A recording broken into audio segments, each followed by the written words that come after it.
Kamusta ka pa, Jack Prada? Dito tayo sa Cabuan, Bayambong, Nueva Vizcaya. First time ko gagawin to. Mag-harvest tayo ng mani! Buti na lang balik na. Ang bait ni ate. Libre daw kaming bibigyan. Ano paano balik eh? Ate Feli, right? Yan si Ate Feli. Ito ang kanyang manihan. At tignan natin kung paano gagawin natin. Paano nga ba mag-harvest ng mani? Hindi ko pa na-try eh. Yan, kasama ko rin sina Kuya Mel at Kuya Joey. Napadaan lang kami rito. Tapos sabi ni ate, tignan natin to. Ayan o, ayan pala. Kita nyo sir, ito nag-alisman. Ayan o, may mani dyan. Ito na yun, na-harvest na pala. Kukunin na lang, bubuhatin na lang natin yan. Uri, ay, madulas nga. Ay, sorry to. Madulas nga. Doon na lang, doon na lang. Ayan o.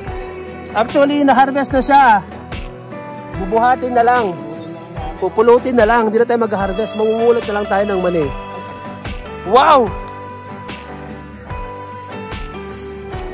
Talagang inoferan pa kami kung gusto raw namin. Sabi ko naman, libre yan, Brad. Sino ka para tumanggi? Ayan, ang dami oh. Ay, madulas. Madulas na talaga. Oh, sige. Pakita mo kung sino ka. Uy, oh, yan. Prepared.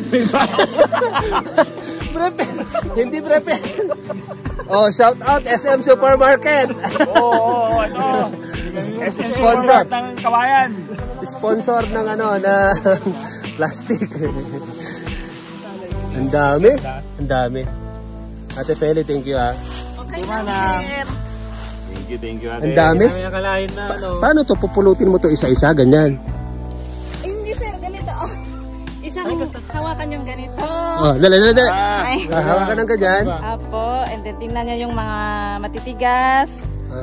Yan. Tapos ilagay sa plastic. Ay, hiwalay mo. Okay. Yung mature naman eh, kuyang.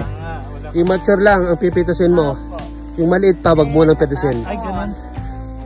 Ayan. Yun, ganun. Ha? Ano yan po? Hindi na po. Hindi na. Ang daming mani, oh. Woo! Ito pala, itong buong ito, ang daming mani. Magkano ba isang kilo ito yung benta nyo sa palengke? 75 isang kilo. Nalibre tuloy tayo, mani oh. Hindi na lang, prepared ako lagi. Prepared ako sa suwid. Salamat sa mani.